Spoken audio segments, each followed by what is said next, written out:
Bonsoir, bienvenue sur la voix de Morgane. Je souris parce que j'enchaîne avec une lecture euh, et je viens de faire un petit laïus en disant que je n'avais pas très bien lu parce que je jugeais ce que je lisais et puis que c'était très connoté religieux, ce qui fait que je jugeais comme ça. Et là, j'enchaîne donc avec La pesanteur et la grâce de Simone Veil. Je me dis, eh ben, c'est le moment où Mais non, c'est très différent. Parce que là, c'est. Peu importe en fait de quoi elle parle. C'est une femme qui a visiblement pensé, réfléchi avant d'écrire. Et ce qu'elle peut rapporter à la religion, moi je peux le rapporter à autre chose, éventuellement. Si jamais je... Donc c'est différent, c'est des pensées, c'est de la réflexion. Alors qu'une fiction,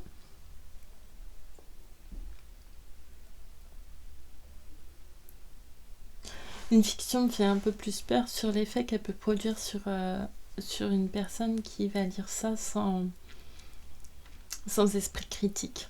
Voilà, ou qui est totalement... voilà. Ou qui n'a pas de... Vous voyez, c'est comme ce qu'on fait lire aux jeunes qui vont passer le baccalauréat.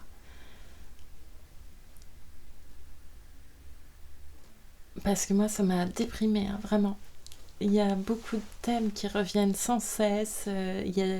C'est très lourd, ces lectures, je trouve.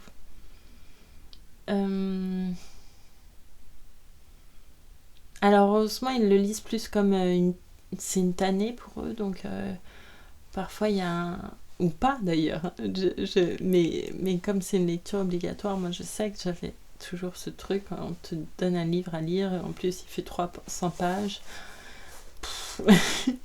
Voilà. Moi j'ai... Mais ça veut pas dire que tout le monde me ressemble. Non, il y en a qui sont très heureux, qui vont lire avidement. Et c'est peut-être ceux-là qui me font le plus peur. C'est ceux qui vont lire avidement et qui vont adhérer à tout ce qu'ils vont lire parce que c'est écrit par quelqu'un qui a une forme d'autorité, parce que c'est un auteur reconnu qui est depuis des siècles et que tout le monde dit c'est très bien, c'est très bon, c'est très bien ce qu'il écrit. Voilà. Comment dire, c'est un magnifique auteur et donc on remet pas en cause ce qui est écrit. Et on adhère et où on absorbe comme une éponge et même des fois on absorbe sans même s'en rendre compte et ça me fait peur. Voilà. Je sais plus pourquoi j'ai commencé à dire ça. Ah oui, pour dire qu'il fallait que je garde une distance, ça c'est mal, c'est mal parti. Ici, c'est une distance mais dans l'autre sens moi que je dois garder. Voilà, quand je fais la lecture en tout cas. Après tout, quand on donne son avis, il faut donner son avis. Voilà, c'est tout. Est-ce que vous allez bien au moins? Pas sûr que vous alliez euh, mieux, en tout cas, après avoir entendu ça. J'espère qu'au moins je vous fais sourire. C'est déjà ça. Vous voyez, j'ai un petit caractère qui est pas simple à la au quotidien, non, à gérer. Je sais pas. De toute façon, je suis seule la plupart du temps ou avec mon chat, ce qui fait qu'elle le gère très bien. Euh, Très bien, nous allons reprendre le mal. Simone Veil, La pesanteur et la grâce. J'ai eu trop de mal hier soir, j'ai pas réussi à entrer dans cette lecture. J'ai abandonné très vite. Au bout de 2 pages, je me suis dit non, c'est pas possible aujourd'hui, je ne peux pas. J'espère que ça ne sera pas le cas aujourd'hui. Voilà, c'est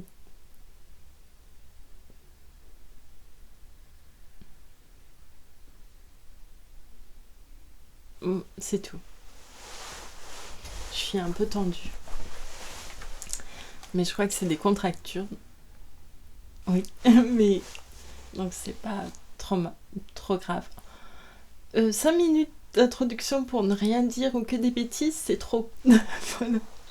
J'essaierai peut-être de vous chanter une chanson à la fin, je ne sais pas. Je dois plus. Ce sera une courte lecture. Merci beaucoup pour votre écoute en tout cas et à tout à l'heure. Le mal, la création, le bien mis en morceaux et éparpillé à travers le mal. Le mal est l'illimité, mais il n'est pas l'infini. Seul l'infini limite l'illimité. Monotonie du mal. Rien de nouveau, tout y est équivalent. Rien de réel, tout y est imaginaire. C'est à cause de cette monotonie que la quantité joue un si grand rôle. Beaucoup de femmes, don Juan, ou d'hommes, Célimène, etc., condamnés à la fausse infinité. C'est là l'enfer même. Le mal, c'est la licence, et c'est pourquoi il est monotone. Il y faut tout tirer de soi. Or, il n'est pas donné à l'homme de créer. C'est une mauvaise tentative pour imiter Dieu. Ne pas connaître et accepter cette impossibilité de créer est la source de beaucoup d'erreurs. Il nous faut imiter l'acte de créer, et il y a 2 imitations possibles, l'une réelle, l'autre apparente. Conserver et détruire. Pas de trace de « je » dans la conservation. Il y en a dans la destruction. Je laisse sa marque sur le monde en détruisant. Littérature et morale. Le mal imaginaire est romantique, varié, le mal réel morne, monotone, désertique, ennuyeux.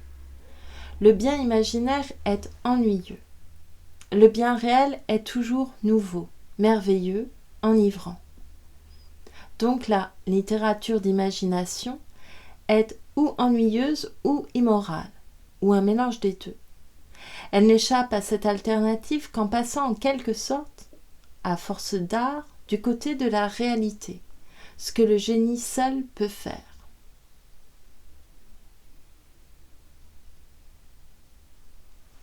Je suis pas sûre du syllogisme, mais...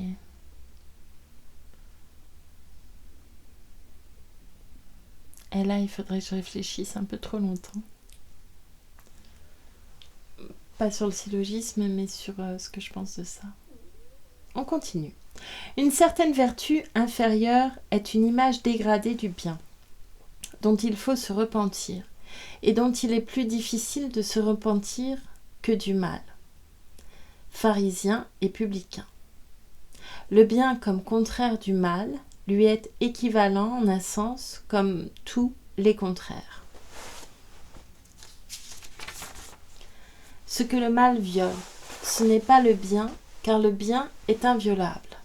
On ne viole qu'un bien dégradé. Ce qui est directement contraire à un mal n'est jamais de l'ordre du bien supérieur, à peine au-dessus du mal, souvent. Exemple, vol et respect bourgeois de la propriété, adultère et honnête femme, caisse d'épargne et gaspillage, mensonge et sincérité. Le bien est essentiellement autre que le mal. Le mal est multiple et fragmentaire. Le bien est un, le mal est apparent. Le bien est mystérieux. Le mal consiste en action, le bien en non-action, en action non agissante, etc. Le bien pris au niveau du mal et s'y opposant comme un contraire à un contraire est un bien de code pénal.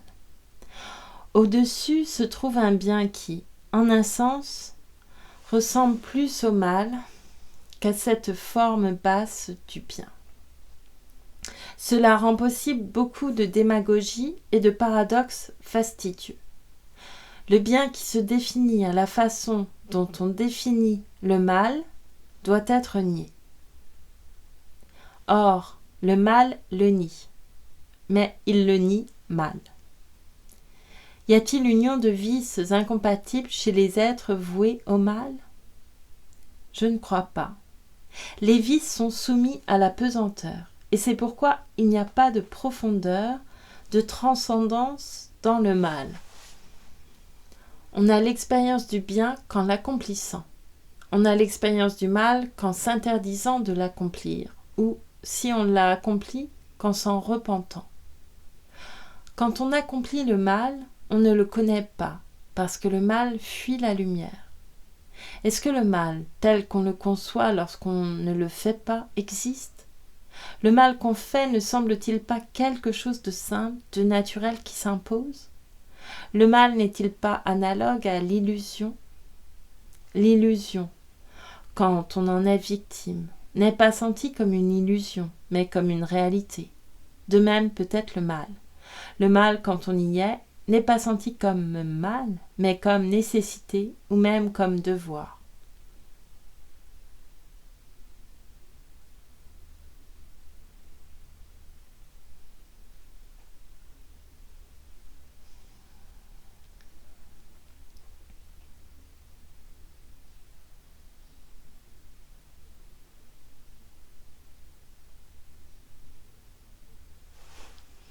Pardon, je réfléchis parce que je ne suis pas pour l'instant tout à fait d'accord, mais je continue pour voir où elle va. Dès qu'on fait le mal apparaît comme une sorte de devoir. La plupart ont le sentiment du devoir dans certaines choses mauvaises et d'autres bonnes. Un même homme éprouve comme un devoir de vendre aussi cher qu'il peut et de ne pas voler, etc. Le bien chez eux est au niveau du mal, un bien sans lumière. La sensibilité de l'innocent qui souffre est comme du crime sensible. Le vrai crime n'est pas sensible. L'innocent qui souffre sait la vérité sur son bourreau. Le bourreau ne la sait pas. Le mal que l'innocent sent en lui-même est dans son bourreau, mais il n'y est pas sensible. L'innocent ne peut connaître le mal que comme souffrance. Ce qui dans le criminel n'est pas sensible, c'est le crime. Ce qui dans l'innocent n'est pas sensible, c'est l'innocence. C'est l'innocent qui peut sentir l'enfer. Oui. J'oubliais qu'on était encore plongé dans une vision très religieuse. Le péché que nous avons en nous sort de nous et se propage au dehors, en exerçant une contagion sous forme de péché. Ainsi, quand nous sommes irrités, notre entourage s'irrite, ou encore de supérieur à inférieur. La colère suscite la peur. Mais au contact d'un être parfaitement pur, il y a transmutation et le péché devient souffrance. Telle est la fonction du juste d'Isaïe, de l'agneau de Dieu. Telle est la souffrance rédemptrice. Toute la violence criminelle de l'Empire romain s'est heurtée au Christ et, en lui, est devenue pure souffrance. Les êtres mauvais, au contraire, transforment la simple souffrance, par exemple la maladie, en péché. Il s'ensuit peut-être que la douleur rédemptrice doit être d'origine sociale. Elle doit être injustice, violence exercée par des êtres humains.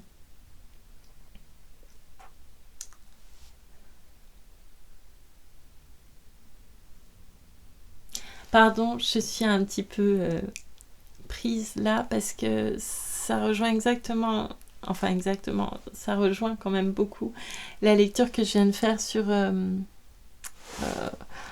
oh, mais c'est terrible, sous le soleil de Satan.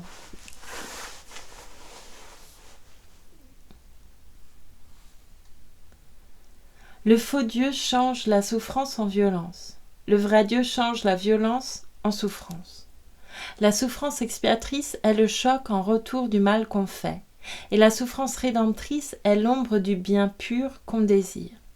L'acte méchant est un transfert sur autrui de la dégradation qu'on porte en soi. C'est pourquoi on y incline comme vers une délivrance. Mais c'est vrai, j'oubliais qu'elle a écrit, Simone de Veil avait écrit une lettre à Bernanos, et je crois très élogieuse. Je ne l'ai pas lue. Il faut que je la lise. Mais... Donc... Oui. Pardon. Ça va mieux dans ma tête.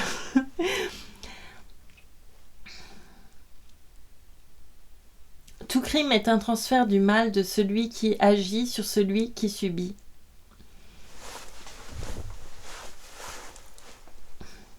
L'amour illégitime comme le meurtre. L'appareil de la justice pénale a été tellement contaminé de mal depuis des siècles qu'il est au contact des malfaiteurs, sans purification compensatrice, qu'une condamnation est très souvent un transfert de mal de l'appareil pénal sur le condamné, et cela même s'il est coupable et si la peine n'est pas disproportionnée. Les criminels endurcis sont les seuls auxquels l'appareil pénal ne peut pas faire de mal. Aux innocents, il fait un mal affreux. Quand il y a transfert de mal, le mal n'est pas diminué, mais augmenté chez celui d'où il procède. Phénomène de multiplication.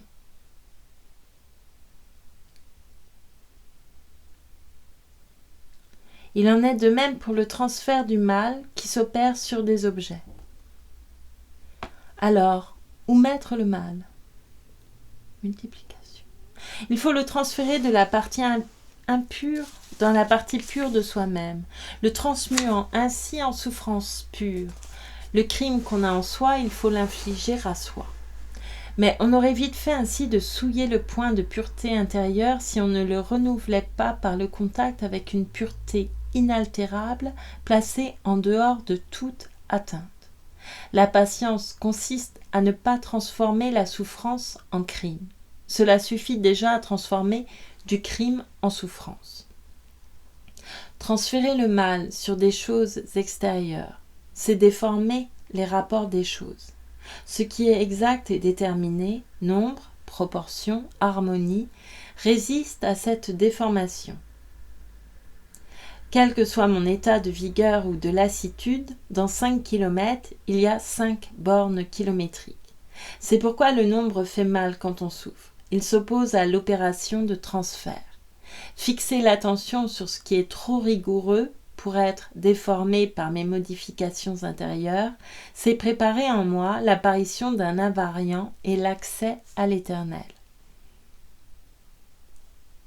Aussi, tous ceux qui souffrent devraient faire des mathématiques. Pardon, c'est une blague. Accepter le mal qu'on nous fait comme remède à celui que nous avons fait. Ce n'est pas la souffrance qu'on s'impose à soi-même, mais celle qu'on subit du dehors qui est le vrai remède. Et même, il faut qu'elle soit injuste. Quand on a péché par injustice, il ne suffit pas de souffrir justement, il faut souffrir l'injustice.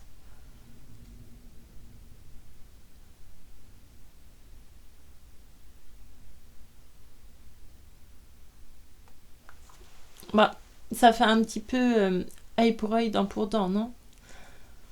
La pureté est absolument invulnérable en tant que pureté, en ce sens que nulle violence ne la rend moins pure. Mais elle est éminemment vulnérable en ce sens que toute atteinte du mal a fait souffrir, que tout péché qui la touche devient en elle souffrance. Si l'on me fait du mal, désirez que ce mal ne se dégrade pas, par amour pour celui qui me l'inflige, afin qu'il n'ait pas vraiment fait du mal.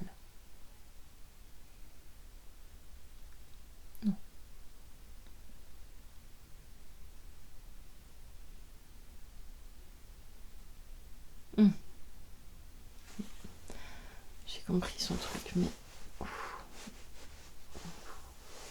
Les saints, les presque saints, sont plus exposés que les autres au diable, parce que la connaissance réelle qu'ils ont de leur misère leur rend la lumière presque intolérable. Le péché contre l'esprit consiste à connaître une chose comme bonne et à la haïr en tant que bonne. On en éprouve l'équivalent sous forme de résistance toutes les fois qu'on s'oriente vers le bien. Car tout contact avec le bien produit une connaissance de la distance entre le mal et le bien et un commencement d'effort pénible d'assimilation. C'est une douleur et on a peur. Cette peur est peut-être le signe de la réalité du contact. Le péché correspondant ne peut se produire que si le manque d'espérance rend la conscience de la distance intolérable et change la douleur en haine. L'espérance est un remède à cet égard, mais un remède meilleur est l'indifférence à soi. et d'être heureux que le bien soit le bien, quoi qu'on en soit loin, et même dans la supposition où on serait destiné à s'en éloigner infiniment. Une fois un atome de bien pur entré dans l'âme, la plus grande, la plus criminelle faiblesse est infiniment moins dangereuse que la plus minime trahison. Celle-ci se réduirait-elle à un mouvement purement intérieur de la pensée, ne durant qu'un instant, mais consenti. C'est la participation à l'enfer. Tant que l'âme n'a pas goûté au bien pur, elle est séparée de l'enfer comme du paradis. Un choix infernal n'est possible que par l'attachement au salut, qui ne désire pas la joie de Dieu, mais est satisfait de savoir qu'il y a réellement joie en Dieu, tombe, mais ne trahit pas. Quand on aime Dieu à travers le mal comme tel, c'est vraiment Dieu qu'on aime. Aimer Dieu à travers le mal comme tel. Aimer Dieu à travers le mal que l'on est, en haïssant ce mal. Aimer Dieu comme auteur du mal qu'on est en train de haïr. Le mal est l'amour, le mal est à l'amour, ce qu'est le mystère à l'intelligence. Comme le mystère contraint la vertu de foi à être surnaturelle, de même le mal pour la vérité de charité. Comme le mystère contraint la vertu de foi à être surnaturelle, de même le mal pour la vertu de charité. Et essayer de trouver des compensations, des justifications au mal est aussi nuisible pour la charité que d'essayer d'exposer le contenu des mystères sur le plan de l'intelligence humaine. Discours d'Ivan dans les Karamazov. Quand même cette immense fabrique apporterait les plus extraordinaires merveilles et ne coûterait qu'une seule larme d'un seul enfant, moi, je refuse. J'adhère complètement à ce sentiment. Aucun motif, quel qu'il soit, qu'on puisse me donner pour compenser une larme d'un enfant ne peut me faire accepter cette larme. Aucun absolument que l'intelligence puisse concevoir. Un seul, mais qui n'est intelligible qu'à l'amour surnaturel. Dieu l'a voulu. Et pour ce motif-là, j'accepterais aussi bien un monde qui ne serait que mal qu'une larme d'enfant.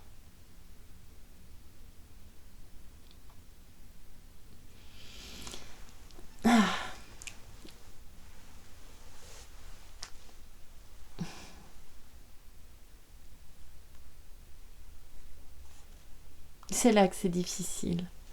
Quand on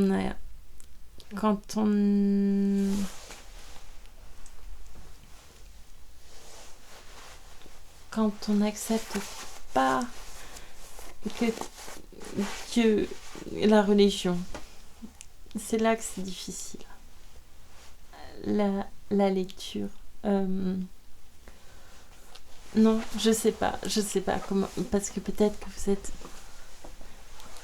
très religieux, de toutes les religions possibles d'ailleurs. Et tant mieux s'il y a plein de personnes différentes qui écoutent ces lectures. Mais vous voyez là, pour moi, c'est cette... Dieu l'a voulu. Parce que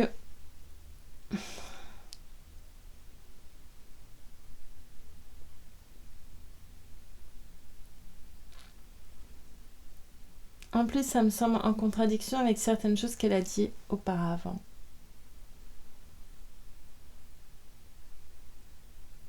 Mais bon, je vais continuer. Je continue pour voir où va sa réflexion. L'agonie est la suprême nuit obscure dont même les parfaits ont besoin pour la pureté absolue. Et pour cela, il vaut mieux qu'elle soit amère. L'irréalité qui du bien enlève le bien, c'est cela qui constitue le mal.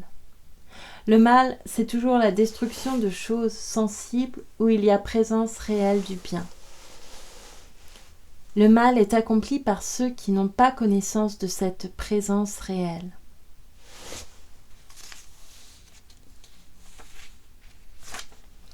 En ce sens, il est vrai que nul n'est méchant volontairement. Non, là-dessus. Je comprends, j'ai compris, mais...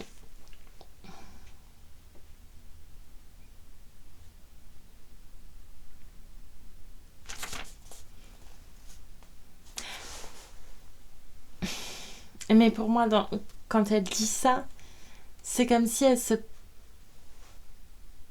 Parce qu'elle dit qu'il faut la destruction du jeu. Et c'est comme si on supposait déjà que tout le monde a détruit son jeu quand on dit ça.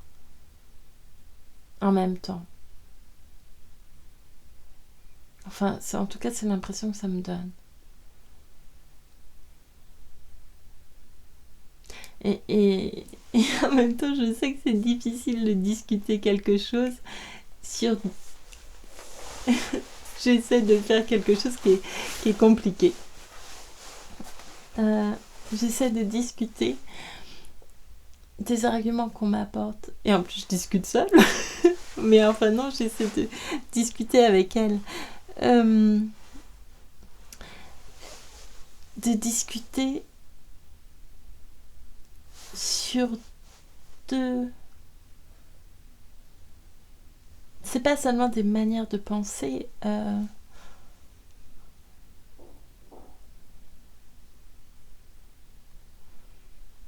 J'ai pas d'idée arrêtée. En fait, j'ai peu d'idées arrêtées, je crois. J'essaie en tout cas d'en avoir peu. Et je suis prête à discuter sur tout, je crois. Néanmoins, je crois qu'on a quand même deux conceptions du monde très différentes. Du monde, et c'est un terme vraiment de l'univers, de tout ce qui existe ou non, enfin, on peut discuter infiniment.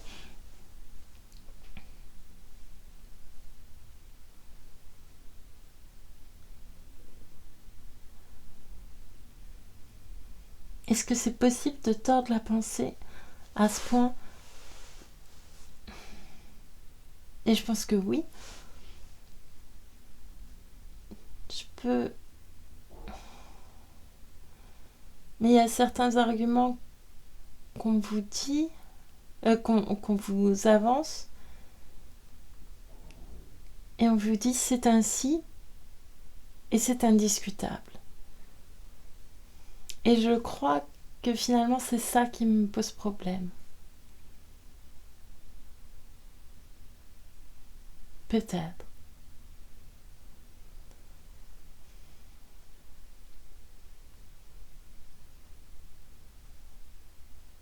Et que même on se dise que c'est indiscutable. Parce qu'alors il n'y a pas de possibilité de s'entendre, de se mettre d'accord ou...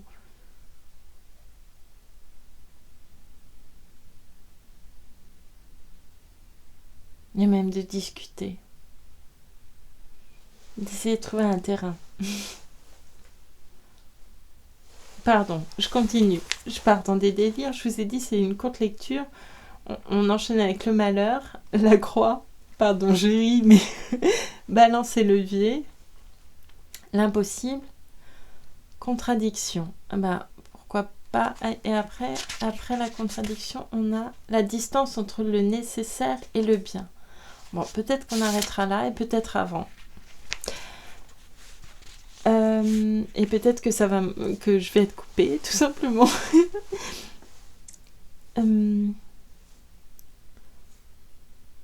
Donc oui, c'était ça. En ce sens, il est vrai que nul n'est méchant volontairement.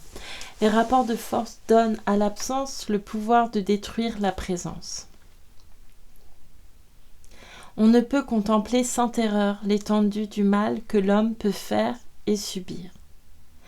Comment pourrait-on croire qu'il soit possible de trouver une compensation à ce mal puisque, à cause de ce mal, Dieu a souffert la crucifixion?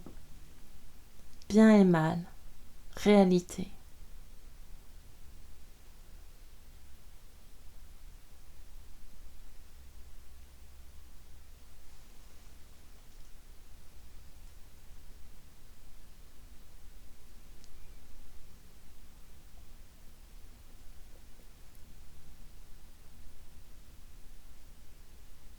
Là encore, je sais pas, Dieu a souffert la crucifixion. Si on part de l'hypothèse que Dieu soit, et d'accord, son fils, enfin, oui, Jésus-Christ est sur la croix. Finalement, qu'est-ce que c'est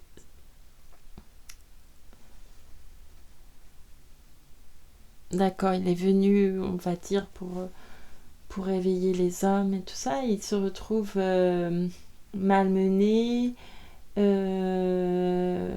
brutalisé, torturé, jusqu'à en mourir sur la croix. Mais c'est le Fils de Dieu.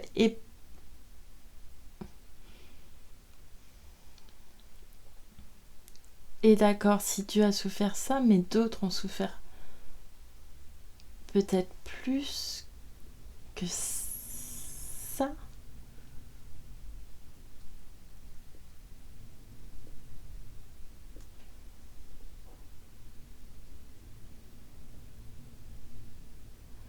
C'est faire de l'anthropomorphisme pour moi que de dire que... Pourquoi on voit toujours Dieu à son image? Je lisais tout à l'heure une citation de Nora R. Ah, moi et les noms. Attendez, je vais chercher le livre parce que j'ai besoin de vous la dire.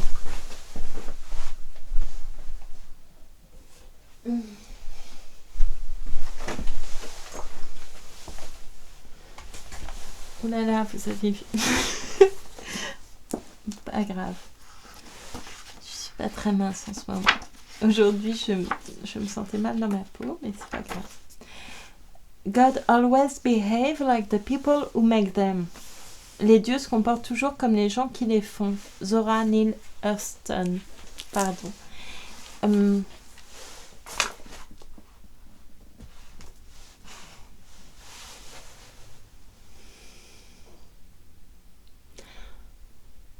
D'accord, c'est de la souffrance, je vais pas nier ça, mais... Enfin... Je pense que... Si c'était... Si j'attribuais à Dieu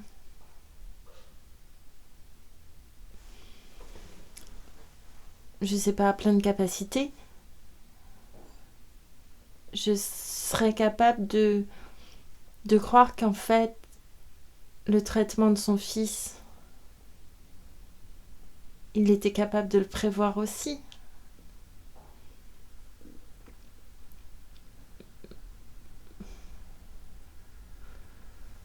Et dans ce cas-là,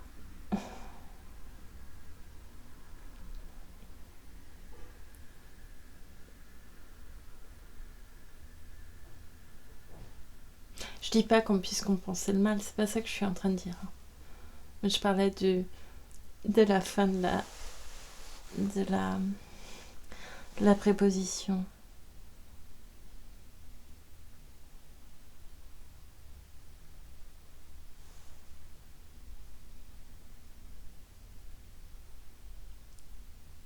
Pardon, je discute et je me pose des questions.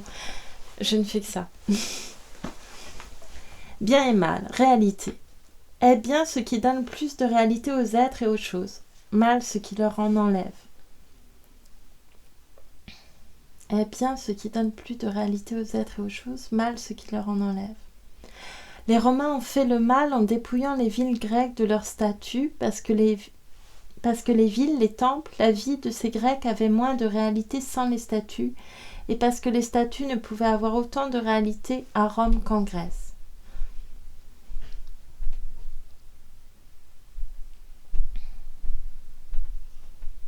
Supplication désespérée, humble des Grecs pour conserver quelques statues. Tentative désespérée pour faire passer dans l'esprit d'autrui sa propre notion des valeurs. Comprise ainsi, n'a rien de bas, mais presque nécessairement inefficace. Devoir de comprendre et de peser le système de valeurs d'autrui avec le sien sur la même balance, forger la balance. Ah, on se rejoint. Laisser l'imagination s'attarder sur ce qui est mal implique une espèce de lâcheté. On espère jouir, connaître et s'accroître par l'irréel. Oui, mais c'est sans doute aussi l'espoir qui se tient dans cette imagination.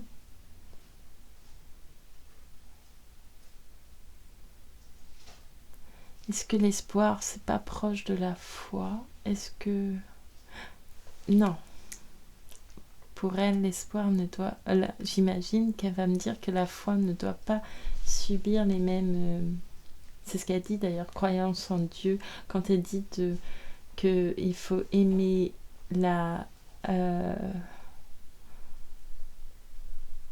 aimer haïr... Pardon. Par rapport au mal. Aimer Dieu comme auteur du mal qu'on est en train de haïr, c'est ça. C'est ça la foi, pour elle, j'imagine. Donc elle détache de l'espoir et de l'imagination. Forcément. Même attarder son imagination sur certaines choses comme possible, ce qui est tout autre chose qu'en concevoir clairement la possibilité, chose essentielle à la vertu. Ah d'accord. C'est déjà s'engager. La curiosité en est la cause. S'interdire, non pas de concevoir, mais de s'attarder sur certaines pensées. Ne pas penser à. On croit que la pensée n'engage pas, mais elle engage seule, et la licence de penser enferme toute licence. Ne pas penser à, faculté suprême. Pureté, vertu négative. Ayant attardé son imagination sur une chose mauvaise, si on rencontre d'autres hommes qui la rendent objective par leurs paroles et leurs actions et suppriment ainsi la barrière sociale, on est déjà presque perdu. Et quoi de plus facile? Pas de point de rupture. Quand on voit le fossé, on l'a déjà franchi. Pour le bien, c'est tout le contraire. Le fossé est vu quand il est à franchir, au moment de l'arrachement et du déchirement. On ne tombe pas dans le bien. Le mot bassesse exprime cette propriété du mal. On ne tombe pas dans le bien, le mot bassesse. Pardon, parce qu'il y a un peu de bruit à côté, j'ai du mal à me concentrer. Pour le bien, c'est tout le contraire.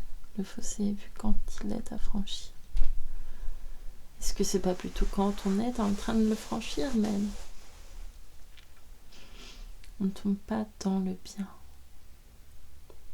Même accompli, le mal garde ce caractère d'irréalité. De là vient peut-être la simplicité des criminels. Tout est simple dans le rêve, simplicité qui fait pendant à celle de la suprême vertu. Je ne crois pas que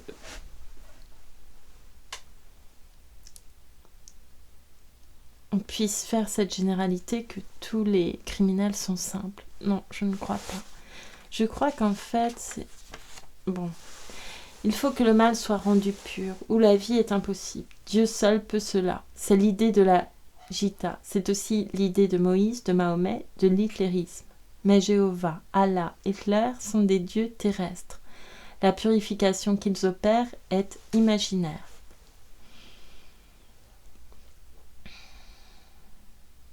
Ce qui est essentiellement autre que le mal, c'est la vertu accompagnée d'une perception claire de la possibilité du mal. Ce qui est essentiellement autre que le mal, c'est la vertu accompagnée d'une perception claire de la possibilité du mal et du mal apparaissant comme un bien.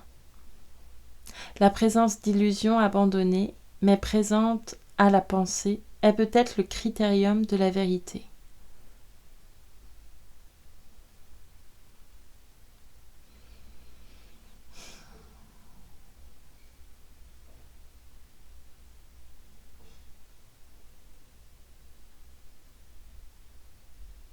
On ne peut avoir horreur de faire du mal à autrui que si on est au point où autrui ne peut plus nous faire du mal. On aime alors les autres, à la limite, comme soi-même passé.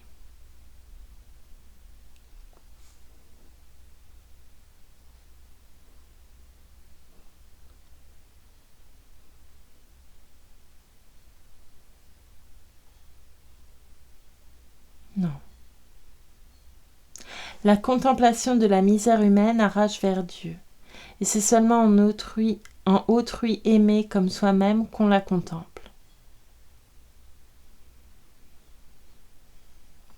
On ne peut la contempler ni en soi comme telle, ni en autrui comme telle. L'extrême malheur qui saisit les êtres humains ne crée pas la misère humaine, il la révèle seulement. Le péché est les prestiges de la force. Du fait que l'âme tout entière n'a pas su connaître et accepter la misère humaine, on croit qu'il y a de la différence entre les êtres humains. Et par là, on manque à la justice, soit en faisant une différence entre nous et autrui, soit en faisant acception de personnes parmi les autres.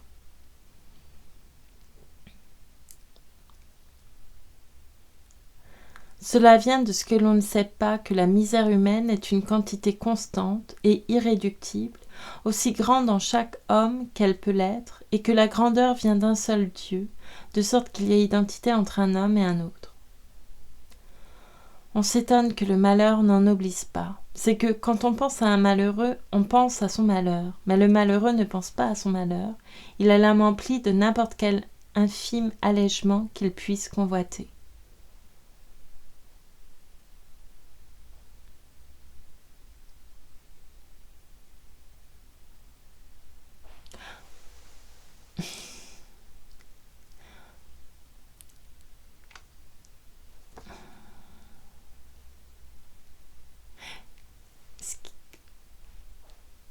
Voilà. Il y a l'attribution des caractères selon des...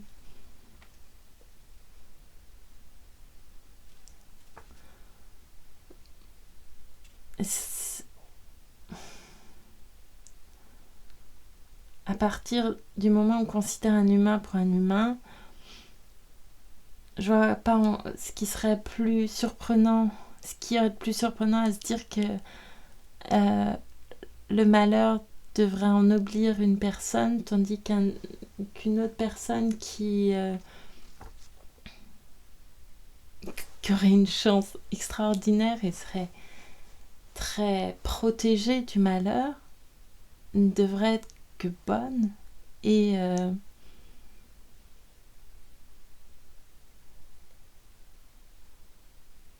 ou au contraire devrait faire le mal.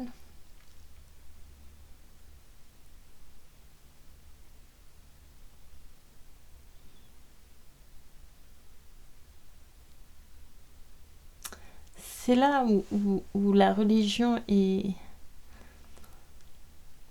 sa conception font que mon système de réflexion se heurte violemment et ça me crée quelques problèmes pour entrer dans sa réflexion en fait. Et penser comme elle et pouvoir la comprendre.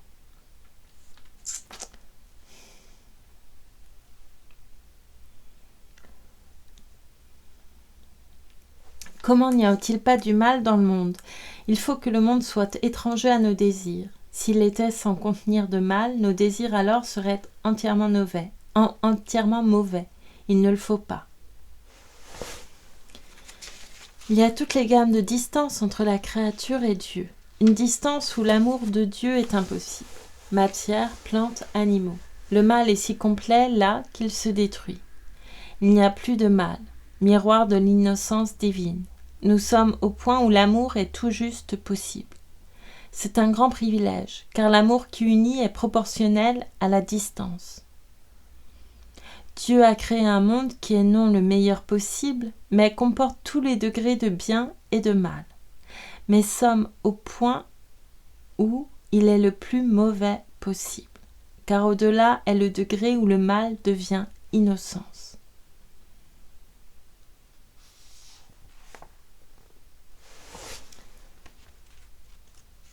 Elle est morte en 1943, je ne sais pas en quelle année elle a écrit ce livre, mais comme elle parle d'Hitler, elle l'a forcément écrit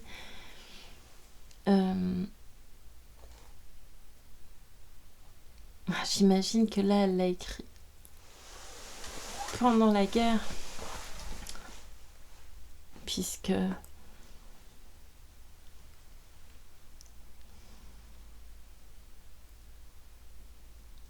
je vais m'arrêter là en fait, avant d'attaquer le malheur. J'aurais fait que le mal aujourd'hui, pardon, mais c'était compliqué.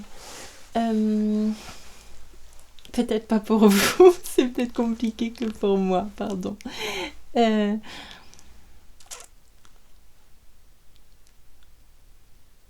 Oui, à la première lecture, je m'étonnais du fait qu'elle n'ait pas été enfermée pour ce qu'elle écrivait. C'est parce que ce qu'elle a écrit, elle l'a publié. Ça a été publié après sa mort. Parce qu'en fait, je pensais à Camille Claudel. Et je me disais, mais elle devait être contemporaine. Et effectivement, elles étaient contemporaines, sauf que Camille Claudel était née bien avant. Elle est morte à peu près vers 80 ans. Et elle est morte en 43. Tout comme Simone Veil, mais qui est morte au début... qui était née au début du siècle, du XXe siècle. Donc... qui est morte très très jeune. Elle vivait en Angleterre. Elle a eu une... comment c'était cette maladie? Tuberculose. Et elle est morte dans un sanatorium, apparemment. Alors, entre l'asile ou le sanatorium, je sais pas s'il y avait une... Si c'était très très... oui. Très différent.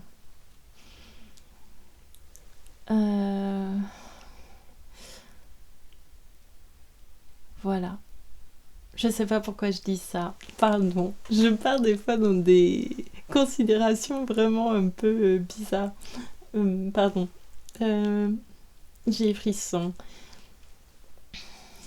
Mais effectivement, je pense que ça aurait été... le fait qu'elle ait...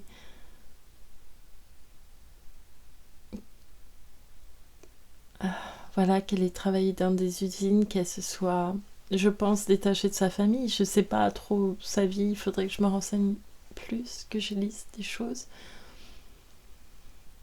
Qu'elle ait vécu dans une grande misère, même si je crois qu'elle n'était pas dans la misère la plus totale. La plus totale. Je sais pas ce que c'est que la misère la plus totale. Il y a toujours plus misérable. C'est ça qui est terrible en fait. Et je dis ça en rigolant, mais c'est parce que je me moque de moi sur les énormités que je dis pas. Je me réjouis pas de la misère du monde, au contraire. Voilà. Qu'est-ce que je dis des bêtises parfois? Oh, ça me choque. Me gusta el sol, Alicia, y las palomas, el buen cigarro y la guitarra española, saltar paredes y abrir las ventanas, y cuando llora una mujer. Me gusta el vino tanto como las flores y los conejos, pero no los tractores, el pan casero y la voz de Dolores y el mar mojándome los pies. No soy de aquí ni soy de allá, no tengo edad ni por venir, y ser feliz es mi color de identidad. No soy de aquí ni soy de allá, no tengo edad ni por venir, y ser feliz es mi color de identidad.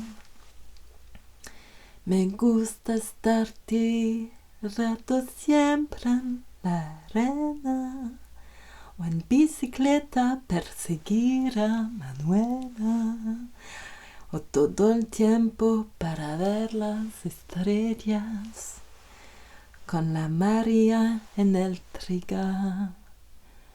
No soy de aquí ni soy de allá, no tengo edad ni porvenir, y ser feliz es mi color de identidad. Da, da, da, da, da, da, da, da, da, da, da, da, da,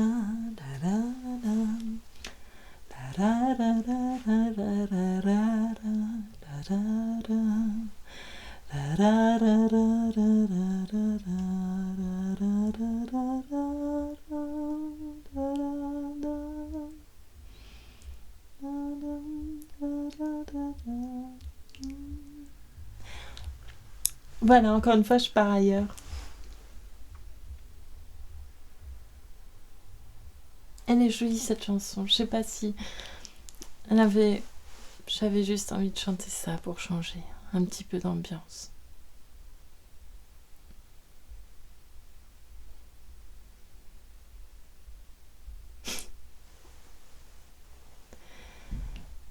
Voilà. Bon, je vais rester avec beaucoup de questions encore une fois. Beaucoup de questions. Je vais essayer de structurer une pensée un peu... de mieux la structurer surtout. Et